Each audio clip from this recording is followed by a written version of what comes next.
हाँ जी, नमस्कार, जय हिंद। एक बार फिर से बात करते हैं अग्निवीर की, क्योंकि अभी तक थी जो अटकलें थी, अग्निवीर क्या होगा, कैसे होगा और किस तरह की उसमें जो बाकी चीज़ें आएंगी।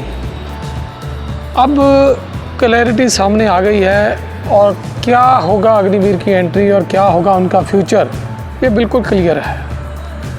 आर्मी ने नेवी एयरफोर्स के साथ एक प्रेस कॉन्फ्रेंस भी करी, जिसमें आर्मी की तरफ से जनरल अनिल पुरी ने काफ़ी क्लैरिफिकेशनें दी कि क्या क्या होगा, और उनके साथ एक रत्ती भर भी डिफरेंशिएशन नहीं होगी एक नॉर्मल सोल्जर के बीच में।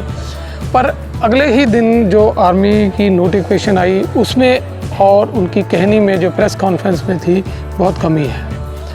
वहाँ पे भी जो नेवल के रप थे उन्होंने कहा कि हम पहले बताते हैं कैसे रिक्रूटमेंट होगी, कि हमने क्योंकि नेवी बहुत पहले इसमें रिक्रूटमेंट में भी पड़ गई है विवाद शुरू होने से पहले। हालांकि यही नेवी है, जब एबी सिंह कमेटी की रिपोर्ट थी तो टाइम स्केल लेफ्टिनेंट कमांडर और कमांडर का रैंक उन्होंने सबसे लास्ट में इम्प्लीमेंट किया था। काफ़ी रेजिस्टेंस था कि ये हम नेवी में इम्प्लीमेंट नहीं करेंगे।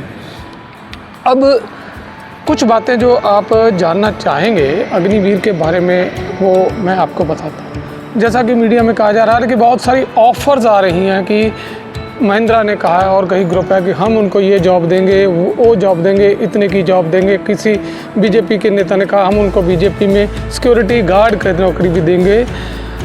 अब धीरे धीरे जो डायरेक्टर जनरल ऑफ रीसेटलमेंट होता था, जो एक्स सर्विस मैनों को सिक्योरिटी गार्ड और ऐसी जॉब दिलाता था, धीरे धीरे वो भी कम हो गई हैं। टोल पोस्ट उनके हाथों से गए और बाकी जो है बीएसएनएल वगैरह बड़ी बड़ी पीएसयू चली गई। पीएसयू खुद प्राइवेटाइजेशन हो रही है, बैंकों का प्राइवेटाइजेशन हो रहा है, और आज जो जॉब की ऑफ़र दे रहे हैं हो सकता है वो 4.5 साल में खुद एग्जिस्ट ना करें। तो ये आप सोच समझ के निर्णय लीजिए। अभी मैं बेसिक जो डिफरेंस जो कहने सुनने में आया और एग्जैक्ट जो आर्मी की नोटिफिकेशन में आया है वो बता रहा हूँ। पहली बात, ये 4 ईयर का 4 साल का टोटल कमिटमेंट होगा इंक्लूडिंग ट्रेनिंग, यानी 6 महीने अगर ट्रेनिंग के निकल गए तो 3.5 साल ही वो जो जवान है वो आर्मी में सर्विस करेगा। कोई पेंशन या ग्रेच्युटी नहीं होगी, उसमें भी बिल्कुल क्लैरिटी है। सेपरेट रैंक होगा, अग्निवीर का लांस नायक नायक या ऐसा रैंक नहीं होगा, एक सेपरेट रैंक होगा और उसे उसी तरह से पहचाना जाएगा। 2 लोग इकट्ठा एक ही काम करेंगे, एक को टर्म्स एंड कंडीशन अलग होंगी, एक को अग्निवीर कहेंगे, एक को सिपाही या सैपर कहेंगे। यूनिट में इसी तरह से चलेगा, उसे किसी भी यूनिट में पोस्ट किया जा सकता है। तो यानी एक तरह से जो बैकबोन रेजिमेंटेशन है फाइटिंग आर्म्स की, उसका अंत है।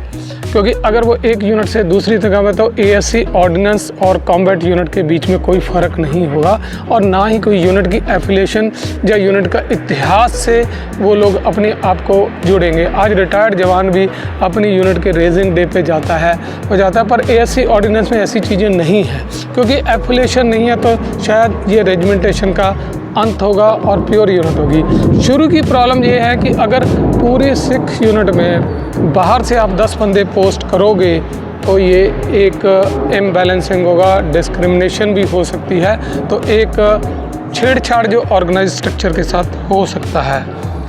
ईसीएचएस और कैंटीन फैसिलिटी नहीं मिलेंगी 4 साल के बाद, ये बिल्कुल एब्सोल्युटली क्लियर है। 15 साल टोटल सर्विस होगी।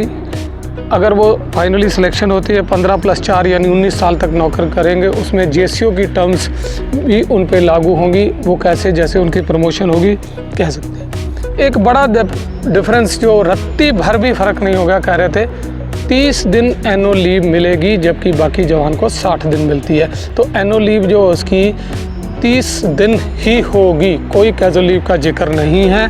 तो एक बड़ा डिफरेंस होगा एक साथ काम करने वालों में, एक को 30 दिन लीव होगी, एक को 60 दिन लीव होगी। और पैकेज 30,000 प्लस अलाउंसेस होगा।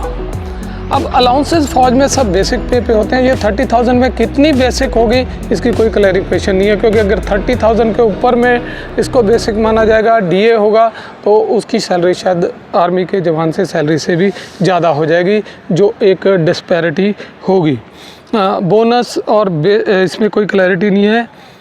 30% एज़ पर आर्मी की नोटिफिकेशन 30% उसका जो निधि के लिए उसको इकट्ठा पैसा देना काट लिया जाएगा, यानी 30,000 में से उसको 20,000 ही कैश इन हैंड मिलेगा, 10,000 उसका काट जाएगा। हालांकि 9,000 की चर्चा हो रही है, पर आर्मी की नोटिफिकेशन 30% कहती है, तो उसके हिसाब से जो काट लिया जाएगा। सेवा निधि 11.5 लाख हल्ला किया जा रहा है कि 11.5 लाख मिलेगी, पर आर्मी की नोटिफिकेशन क्लियरली कहती है 10.04 लाख होगी, यानी 10 लाख के करीब होगी। और 10 लाख में 5,02,000 वो होंगे जो आपकी तनख्वाह से काटे होंगे। तो सरकार सिर्फ इसमें जो कंट्रीब्यूशन कर रही है 5,02,000 का है। एक और बात बिल्कुल क्लियर है आर्मी की नोटिफिकेशन से कि जो जवान परमानेंटली अब्जॉर्व हो जाएंगे, रेगुलर हो जाएंगे, उनको ये सरकार की 5 लाख की ग्रांट नहीं मिलेगी। उनको सिर्फ अपना तनख्वाह से कटवाया हुआ पैसा ही उनके निधि में मिलेगा। सरकार की ग्रांट रेगुलर सोल्जर जो अग्निवीर से बनेंगे उसमें नहीं मिलेगी। हाँ, ईपीएफ वगैरह की कोई सुविधा नहीं होगी। इंश्योरेंस कवर हालांकि कहा जा रहा था 1 करोड़ का, जनरल पुरी ने भी कहा, आर्मी की नोटिफिकेशन 48 लाख कहती है। यहाँ एक अच्छी बात है कि उनको कोई इंश्योरेंस का प्रीमियम नहीं देना होगा, पर फिर डिस्पैरिटी फिर वही होगी। अगर आर्मी का जवान और ऑफिसर अपना इंश्योरेंस खुद भर रहा है तो अग्निवीर क्यों नहीं?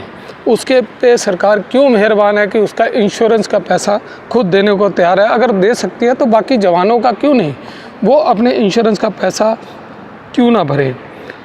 ऑन रिक्वेस्ट पे 4 साल के दौरान जो रिलीज़ है परमिटेड नहीं है। अगर किसी को लगता है कि आर्मी की टफ़ जॉब में मैं सर्वाइव नहीं करूंगा तो वापस आ जाऊंगा, प्लीज़ मत जाइए। बाद में आप घिसते पिटते रहेंगे। जिस भी ट्रेड में भर्ती होंगे, ट्रेड भी चेंज नहीं होगा, उसी ट्रेड में रहेंगे और 4 साल कंप्लीट करने ही होंगे।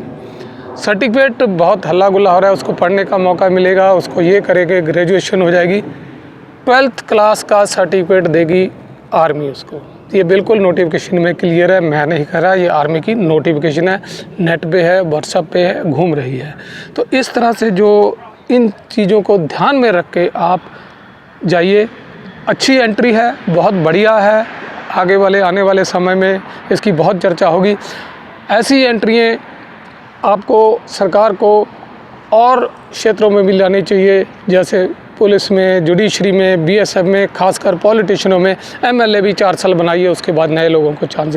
जुडिशरी में लाखों केस पेंडिंग है, तो क्यों नहीं अग्निवीर की तरह जज वीर भर्ती करें, केसों का निपटारा करें और 4 साल बाद उसको घर भेजें। हालांकि वो एडवोकेट हैं तो अपनी प्राइवेट प्रैक्टिस कर सकते हैं, क्वालिफाइड होंगे। तो इस तरह बहुत सारी एंट्रियां खुलनी चाहिए। उम्मीद करता हूं कि सरकार ध्यान देगी। मंत्रियों को भी इसी तरह बदलते रहना चाहिए, क्योंकि फैसले तो प्रधानमंत्री करते हैं, सीएम करते हैं, तो मंत्री की कोई ज़रूरत नहीं होती। एक बार मंत्री के बाद मौका दीजिए। अच्छी स्कीम है, इम्प्लीमेंट करिए। इसके कमियां और डिफरेंस बता दिए हैं। फैसला आपका है, ज्वाइन करिए, खुशी से करिए। आर्मी एक डेडिकेटेड सर्विस है, डेडिकेशन के साथ रहना पड़ता है, और उसके बाद भी यूनिफॉर्म उतारने के बाद भी आपकी डेडिकेशन जुड़ी रहती है, जनरेशनों तक जुड़ी रहती है। तो इसलिए जय Hind, all the best, salute, join कीजिए।